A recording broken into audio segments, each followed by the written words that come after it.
श्री राधे राधे। भक्तों, साधक को गुरु की आवश्यकता पड़ती है। मानस में तो यहाँ तक कह दिया, गुरु बिन भव निज तरी न कोई, जो बिरंच शंकर सम होई। अर्थात बहुत बड़ा विद्वान हो वो भी गुरु के बिना तर नहीं सकता है। इसलिए गुरु की खोज तो करनी पड़ती है। श्रद्धा भक्ति बहुत होगी, भगवान में विश्वास बहुत होगा तो गुरुदेव की प्राप्ति भगवान ही करा देते हैं। और आप श्रवण कर रहे थे आलोक और अमल, जो बाद में आलोकानंद और अमलानंद हो जाते हैं, उनका चरित्र। उनको भी गुरु की खोज करनी पड़ी थी। रामकृष्ण मिशन की शाखा की स्थापना के उद्देश्य से स्वामी आत्मानंद जी रायपुर आए हुए थे। उस समय आलोक और अमलदा की उनसे भेंट हुई। उनसे सिद्ध महात्माओं के संबंध में चर्चा करने से ज्ञात हुआ कि ऋषिकेश स्थित वशिष्ठ गुफा में एक उच्च कोट के महात्मा साधनारत हैं। ग्रीष्मकालीन अवकाश में उनसे मिलने के लिए उन लोगों ने ऋषिकेश की ओर प्रस्थान किया। यहाँ से ऋषिकेश आकर वे लोग स्वामी शिवानंद आश्रम में ठहरे। स्वामी शिवानंद जी को जब मालूम हुआ कि इनको वशिष्ठ गुफा में जाकर वहाँ उन साधु का दर्शन करना है, तब उन्होंने बताया कि वे तो अभी कुछ दिन पहले चल बसे यहाँ से, मतलब यहाँ ही नहीं, शरीर छोड़ दिया। ये सुनकर वे दोनों हताश और खिन्न हो गए। कुछ दिन ऋषिकेश में भ्रमण करने के उपरांत वे पुनः रायपुर आ गए। बड़े साधु बाबा आलोक, जो आलोकानंद जी बाद में होते हैं, इनको बड़े साधु बाबा कहा जाता था। उन्होंने एक बार कहा था, अमल पूर्णतः निर्विकार था, उस पर कुसंगति का कोई दुष्प्रभाव नहीं पड़ता था, जबकि मैं कुसंग से बचता था। मेरे मित्र भी नहीं थे। किसी सांसारिक विषय पर दृष्टि पड़ने पर मैं उस विषय भोग के दुष्परिणामों पर चिंतन करने लगता था और उस ओर कभी प्रवृत्ति ही नहीं होता था। आलोक और अमल प्राय एक साथ ही रहते थे। दोनों भाइयों में प्रगाढ़ मित्रता थी जो सदैव विद्यमान रही। व्यावहारिक जीवन से लेकर आध्यात्मिक यात्रा में भी दोनों भाई साथ साथ अग्रसर हुए। और एक संत का कहना है कि हम लोगों की गुरु बहन नीलिमा दी उन्हें निताई गौर का रूप मानकर उनमें श्रद्धा भाव रखती थी। और वो कहते हैं कि वैसे मैंने सुना है कि पूर्व जन्मों के संस्कार के अनुरूप ही हमें संगत एवं मित्रता प्राप्त होती है। विद्यार्थी जीवन में एक विद्यार्थी जो अमलदा के साथ गणित की पढ़ाई करने के लिए साइकिल से जाता था, उससे मित्रता हो गई थी। वे लोग मार्ग में प्राय विविध धार्मिक प्रसंगों पर चर्चा करते थे। सन 2001 ईस्वी में इलाहाबाद में कुंभ मेले में हम लोग अमलदा के किशोरावस्था के उन मित्र से मिले थे और उस समय साधु बाबा अमलदा के वे मित्र संन्यास धारण कर रामकृष्ण मिशन प्रयागराज के अध्यक्ष बन चुके थे। साधु बाबा के मझले भाई के पुत्र राजीव ने बताया था कि एक बार श्री वृंदावन में एक ऐसे वैष्णव संत से उनकी भेंट हुई थी जिनके संबंध में अमित दा बोल रहे थे कि पूर्व काल में वे संत उनके सहपाठी मित्र थे। कक्षा में उन दोनों में से कभी कोई प्रथम स्थान प्राप्त करता तो दूसरा द्वितीय स्थान पाकर उत्तीर्ण होता। कहने का तात्पर्य है कि ऊपर वाले की इच्छा से ही सब कार्य होते हैं। राजीव ने एक और घटना की चर्चा करते हुए बताया कि यहाँ मेरे छोटे काका अमित ब्रह्मचारी के संदर्भ में एक बात है। जब अमित काका हायर सेकेंडरी की परीक्षा दे रहे थे, उस समय मेरे पिता किसी अन्य स्थान पर कार्यरत थे। अखबार में परीक्षा परिणाम उन दिनों नाम सहित प्रकाशित होता था। हायर सेकेंडरी की परीक्षा परिणाम प्रकाशित होने पर मेरे पिता ने अपने भाई अमित का नाम पहले प्रथम फिर द्वितीय अंत में तृतीय श्रेणी के उत्तीर्ण विद्यार्थियों की सूचियों में खोजा, लेकिन उन्हें उनका नाम कहीं नहीं दिखा। वे अत्यंत चिंतित हो गए कि अमित फेल तो नहीं हो गया। तत्पश्चात मेरिट लिस्ट में जो अखबार में सबसे ऊपर छपी थी, उसमें अमित काका का नाम दिखाई दिया। प्रथम सूची में अमित काका का नाम देखकर वे अत्यंत प्रसन्न एवं हर्षित हुए। तत्पश्चात उन्हें स्कॉलरशिप प्राप्त हुई और वे सिविल इंजीनियरिंग की परीक्षा में उत्तीर्ण हुए।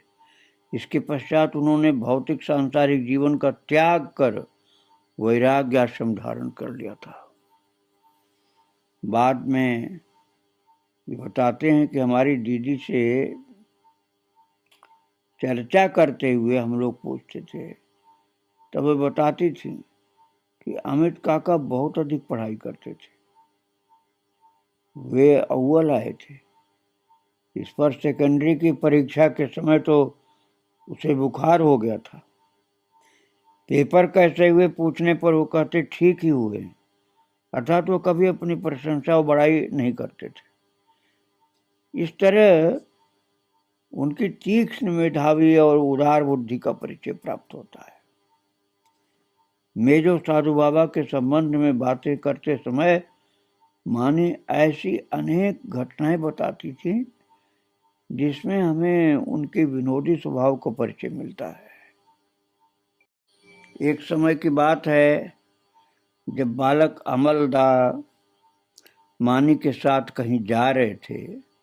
मार्ग में बातचीत करते समय वो कहने लगा, मानी ये देखो बहुत सारे वकील काला कोट और टाई पहनकर इसी ओर आ रहे हैं। मानी ने देखा कि वो सभी काले कोट वाले नहीं बल्कि भैंसें थी जो दूर से अमल को वकीलों के समान दिखाई दे रही थी।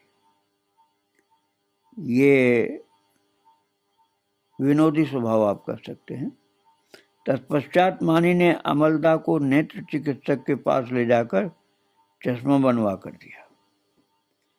मानी में संतान वत्सलता के साथ साथ अनुशासन प्रियता का गुण भी बहुत भरा हुआ था।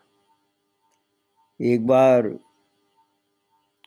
चना मुर्रा बनाने वाली महिला ने आकर मानी से कहा, आपका बालक अमल स्वयं तो अच्छा है किंतु उसकी संगति एक बुरे बालक से हो रही है, उस पर नजर रखें। ये सुनकर के मानी ने कहा, अब यदि अमल उस लड़के के साथ दिखे या कुछ गलती करने लगे तो उसे मारना। मानी ने अपने पुत्र का पक्ष न लेकर उसे अनुशासित करना उचित समझा। एक बार मानी और साधु बाबा के पिताजी आलोकदा को लेकर मंदिर अर्थात मठ दर्शनार्थ शिवनारायण गए। शिवनारायण बिलासपुर के पास स्थित है। वहां के महंत जी ने आलोक को देखकर कहा, ये बालक कौन है? इसे मेरे मठ में रख दो, भविष्य में इसे यहाँ का महंत बना दिया जाएगा। महंत के इस प्रस्ताव को पिताजी द्वारा सहर्ष स्वीकार करने पर भी मानी ने इसे अस्वीकार कर दिया। उनका कहना था कि अभी बाल्यावस्था में बालकों को उस पथ पर भेजना ठीक नहीं है। भविष्य में स्वयं का विवेक चाहा तो वे जिस पथ पर जाए या अपनाए, मुझे कोई आपत्ति नहीं होगी। और भक्तों, आलोक दा कोलकाता में मामा के घर में रहते थे। वहाँ का परिवेश प्रतिकूल होने के कारण पढ़ाई नहीं हो सकी। इस समय वो भारत सेवाश्रम, दक्षिणेश्वर, बेलूड़गढ़ आज विभिन्न स्थानों में घूमते थे। उसी समय माँ आनंदमयी, सीतारामदास जी, ओंकारनाथ जी और माँ मणि के संबंध में भी सूचना मिली। ओंकारनाथ जी उस समय पुरी में मौन व्रत लेकर के अज्ञातवास में रह रहे थे। माँ मणि के बारे में जब पता चला कि माँ मणि दीक्षा नहीं देती, लेकिन गोस्वामी जी अर्थात विजय कृष्ण जी काठिया बाबा जी का दर्शन प्राप्त करती थी, तथा यदि कोई कुछ प्रश्न करता तो उनसे पूछ करके उत्तर लिखकर भेज देती थी। तो श्री गोपाल जी और महाप्रभु जी का लीला दर्शन उन्हें हमेशा ही होता था। विभिन्न ग्रंथों को पढ़कर 4 प्रश्नों को लिखकर उन दोनों भाइयों ने माँ मणि के पास भेज दिया और प्रार्थना करते हुए उनसे विनती करते हुए कहा था कि गोसाई जी से पूछकर इन प्रश्नों का उत्तर लिखकर भेजने की कृपा करें। 4 प्रश्न क्या लिखे थे उन्होंने? पहला तो यह कि क्या हम लोगों को पूर्व जन्म में सदगुरु के द्वारा दिए हुए साधन प्राप्त हुए थे? दूसरा, इस जीवन में आध्यात्मिक तत्व लाभ होने की क्या कोई संभावना है? तीसरा प्रश्न था, क्या इस जन्म में सदगुरु की प्राप्ति हो सकती है? और चौथा प्रश्न कि हम लोगों को अभी क्या करना है? कुछ दिन बाद माँ मणि का पत्र मिला। उन्होंने लिखा था, माँ मणि ने, कि बेटा, तुम लोगों का पत्र पाकर मैं बहुत आनंदित हुई। तुम लोगों को श्री सद्गुरु उपदेशामृत पढ़कर जो आनंद मिला तथा नियम पूर्वक चलने की जो कोशिश कर रहे हो, ये तो बहुत ही सुख का विषय है। तुम माँ मणि का चरित्र में आपको सुना चुका हूँ, बहुत विस्तार से तो नहीं, संक्षेप में ही सुनाया था। आगे प्रभु की इच्छा होगी तो विस्तार से आप सुनेंगे। तो माता ने लिखा था, माँ मणि ने, कि श्री भगवान तुम लोगों का मंगल करें। तुम लोगों के पत्र के उत्तर में श्री गोसाई जी अर्थात विजय कृष्ण जी ने कहा है कि माँ आलोक एवं अमल को आशीर्वाद देकर लिख दीजिए कि उन लोगों को पूर्व जन्म में सद्गुरु साधन प्राप्त नहीं हुआ था, लेकिन कुलगुरु से उन्हें दीक्षा प्राप्त हुई थी। इस जन्म में उन्हें सद्गुरु की प्राप्ति होगी। इस समय दोनों भाइयों को नाम ब्रह्म का जप करना है, अर्थात प्रभु का नाम जप करना है। कालांतर में उनके ऊपर महाप्रभु जी की बहुत करुणा है। समय आने पर उन्हें कृपा लाभ होगा। अभी देर है। आहार के संबंध में विधि नियम क्या क्या है बता दीजिए। एक बार साक्षात मिलने से अधिक उपकार होगा। दोनों भाई माँ मणि का पत्र पाकर के बहुत आनंदित हुए। तुरंत उनकी वर्तमान स्थिति दशा के बारे में सब कुछ लिख करके भेज दिया और कोलकाता में आलोकदा को जो कठिनाइयां सहन करनी पड़ती थी वे भी उन्होंने पत्र में लिखा। कुछ दिनों बाद माँ मणि की तरफ से 2 पत्रों की प्राप्ति हुई। पहला पत्र आलोकदा को लिखा गया था, जिसमें माता ने लिखा था, नाम ब्रह्म, हरेर नाम हरेर नाम हरेर नामैव केवलम, कलौ नास्तेव नास्तेव नास्तेव गतिरन्यथा। और दूसरे में लिखा हुआ था, आहार संबंधी विधि निषेध। जो वहाँ बंगाल में गड़बड़ी हो जाती है असावधान व्यक्ति से, ज्ञान न होने के कारण। उसके हिसाब से पत्र लिखा था माने कि मांस, प्याज, लहसुन, अंडा, श्राद्ध का अन्न, मादक द्रव्य आदि का सेवन बिल्कुल निषिद्ध है, अर्थात नहीं ग्रहण करना है। महामणि द्वारा पत्र में आगे लिखा गया था, तुम लोगों को अन्य पुस्तकें मिली या नहीं, एक सूची भेज रही हूं, सुविधा अनुसार देख लेना। इन पुस्तकों में अनेक प्रेरणात्मक प्रसंग हैं, शंकाओं के समाधान भी हैं। कुछ और जानना हो तो पत्र लिखना। श्री गोसाई जी अर्थात विजय कृष्ण गोस्वामी जी और माता ठाकुरानी जी का आशीर्वाद जानना। उनके श्री चरणों में तुम लोगों के लिए मंगल कामना करती हूँ। श्री श्री सद्गुरु चरणाश्रिता महामणि। महामणि का पत्र पा करके उन्हें अत्यंत आनंद का अनुभव हुआ।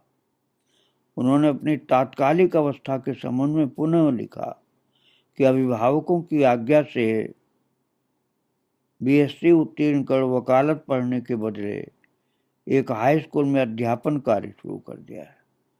कुछ दिन पश्चात महामणि के 2 पत्र प्राप्त हुए।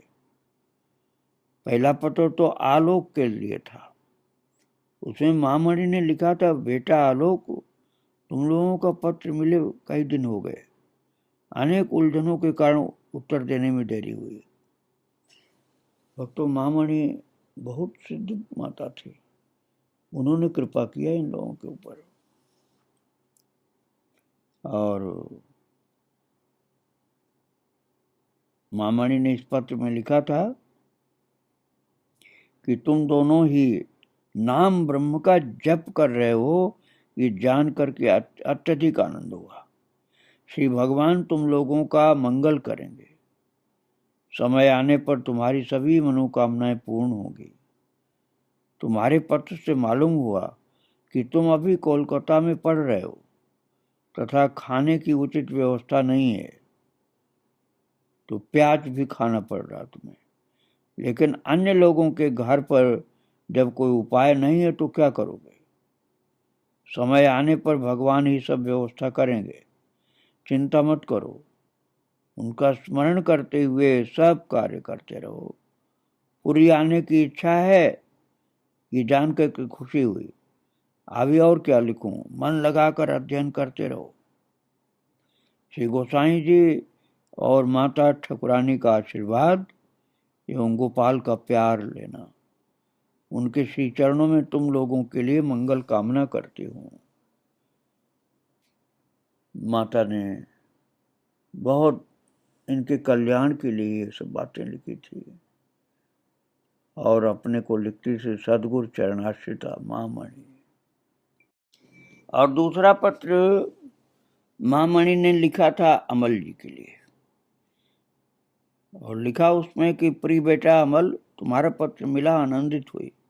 तुम्हारी पढ़ाई के संबंध में ज्ञात हुआ। आत्मीय स्वजन माता पिता जो कहें वही करो। अभी छात्र अवस्था में पढ़ना लिखना ही तपस्या है। साधना एवं भजन के लिए आगे समय मिलेगा। अभी नाम ब्रह्म जप रहे हो, ये करते रहो। समय आने पर धर्म लाभ होगा।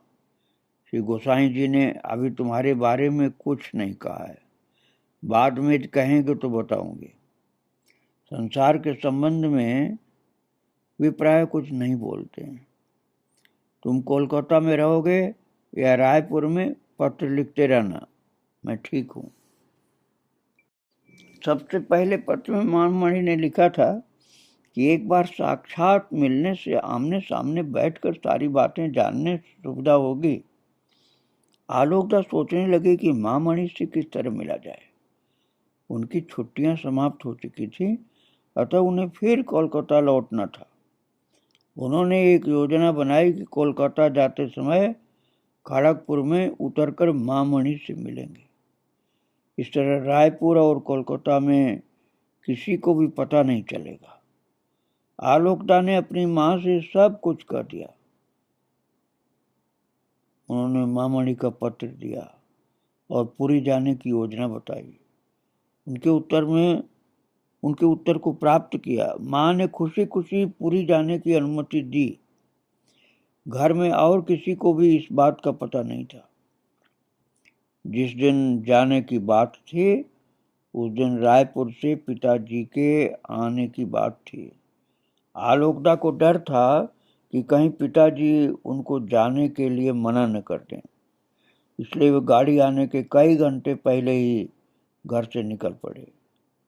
आलोकदा को गाड़ी में बैठाने के लिए अमलदा स्टेशन आए थे। घर आकर के उनके पिताजी को जब पता चला कि आलोक कोलकाता जा रहा है तो उनके पिताजी ने भी आलोकदा के साथ जाकर गंगा नहाने की इच्छा व्यक्त की। वे तुरंत स्टेशन के लिए निकल पड़े। वहां टिकट लेने के लिए आलोकदा पंक्ति में खड़े थे। उनके पिताजी ने कहा कि मेरा भी एक टिकट ले लो।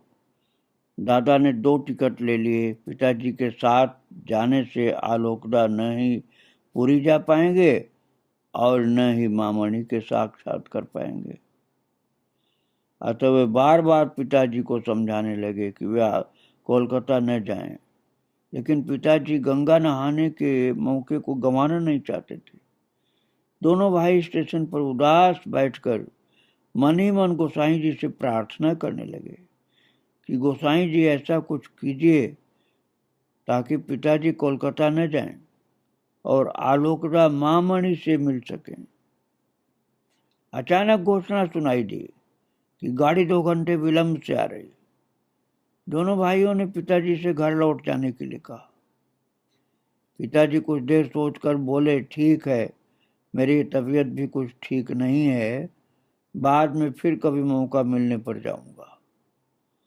अमलदा ने एक टिकट लौटाया और पिताजी को लेकर के घर लौट आए। आलोकदा को विश्वास हो गया कि एकाग्र मन से गोसाई जी से प्रार्थना की जाए, अर्थात विजय कृष्ण महाराज जी से एकांत मन से प्रार्थना की जाए तो वे प्रार्थना सुनते हैं। और आलोकदा खड़गपुर से पुरी गए। पहले श्री जगन्नाथ देव जी का दर्शन किया, फिर मामणी से भेंट करने पहुंचे। उनके घर के सामने एक साधु जी रहते थे। दादा ने उनसे पूछा कि मामणी कहाँ पर है। साधु जी ने दादा को अंदर जाने के लिए कहा। अंदर जाकर दादा ने एक वृद्ध महिला से पूछा, मामणी कहाँ है। वृद्ध महिला दादा को एकटक देखने लगी। दादा ने फिर पूछा कि क्या आप ही मामणी हैं। उनके हाँ कहने के साथ ही दादा ने उनके चरण स्पर्श किए। उन्होंने दादा को अपने ही पलंग पर बैठने के लिए कहा। दादा को आशीर्वाद करते हुए उन्होंने कहा कि खूब परिचित दिखाई दे रहे हो। और गोसाई जी के पास ही थे तो आलोकदा पूछने लगे कि हम लोगों की दीक्षा कब होगी, हम लोगों के सदगुरु कौन है। मामणी ने सांत्वना देते हुए कहा कि घबराओ नहीं, तुम लोगों को सदगुरु प्राप्त होंगे, नाम ब्रह्म का जप करते रहो। आलोकदा ने पूछा, आप तो सब कुछ जानती हैं माँ, आप ही बता दीजिए कि हम लोगों के सदगुरु कौन हैं। मामणी से बार बार प्रार्थना करने पर उन्होंने बताया कि तुम लोगों की दीक्षा का दायित्व गोसाई जी ने लिया है, अर्थात श्री विजय कृष्ण ने लिया है दायित्व, जिम्मेदारी। इसी बीच कुछ लोग मामणी से मिलने आए। उन्होंने मामणी को प्रणाम किया और नीचे दरी पर बैठ गए। मामणी से बात करते करते गोपाल जी पर दादा का ध्यान नहीं गया था। इन्हीं गोपाल जी के साथ ही मामणी का नित्य लीला दर्शन चलता था। बहुत देर बातचीत करने के उपरांत दादा मामणी का आशीर्वाद लेकर के चले आए। वहां से वे श्री सीताराम दास ओंकारनाथ जी से मिलने के लिए चटकगिरी आश्रम में गए। वे मौन व्रत धारण किए हुए थे। उनके शिष्यों ने कहा कि उनका दर्शन पाना कठिन है। उनकी बात सुनकर जहाँ कीर्तन हो रहा था वहां बैठ गए। वहाँ का परिवेश बहुत ही मनोरम और शांत था। कुछ देर बाद एक साधु के निर्देश को पाकर दादा ने दूर से देखा कि ओंकारनाथ जी स्थिर होकर समाधि में बैठे हुए हैं। दूर से ही प्रणाम करके दादा को परम शांति और आनंद का अनुभव हुआ। कोलकाता लौट जाने के बाद दादाजी के दास के घर गए और मामणि के कथनानुसार यदि कोलकाता में आकर ही दादा दास जी के घर में चले जाते तो मुलाकात हो जाती। दास जी के साथ उनकी बहुत सी बातें हुई। दास जी ने असीमानंद जी के जीवन की अनेक घटनाओं को कह सुनाया और कहा कि जाने के पहले पत्र लिख करके जाना। दादा प्रत्येक क्षण गोसाई जी से प्रार्थना करते रहते थे कि उन्हें मामा के घर से निकाल करके ले जाएं। साधन भजन ठीक से नहीं हो रहा है। अंततः उन्होंने चार्टर्ड अकाउंटेंट की पढ़ाई छोड़कर रायपुर में आकर के इतिहास विषय लेकर दूसरे कॉलेज में दाखिला ले लिया एवं एक विद्यालय में अध्यापन का कार्य भी लिया। भक्तों, यही चल करके आगे संत बन जाएंगे। अमलानंद आलोकानंद अभी विद्यार्थी जीवन था, लेकिन महान महान संतों का संग था। विजय कृष्ण गोस्वामी जी, शिवानंद जी, मामणि जी और बहुत से महान सिद्ध पुरुषों का संग इनको प्राप्त था। इस विषय को देखा जाए तो ये बहुत भाग्यशाली थे। इनकी चरित्रावली आगे आप फिर सुनेंगे। आज इन सब संतों को प्रणाम करके ही विराम दे रहा हूँ। श्री राधे राधे, जय श्री राधे।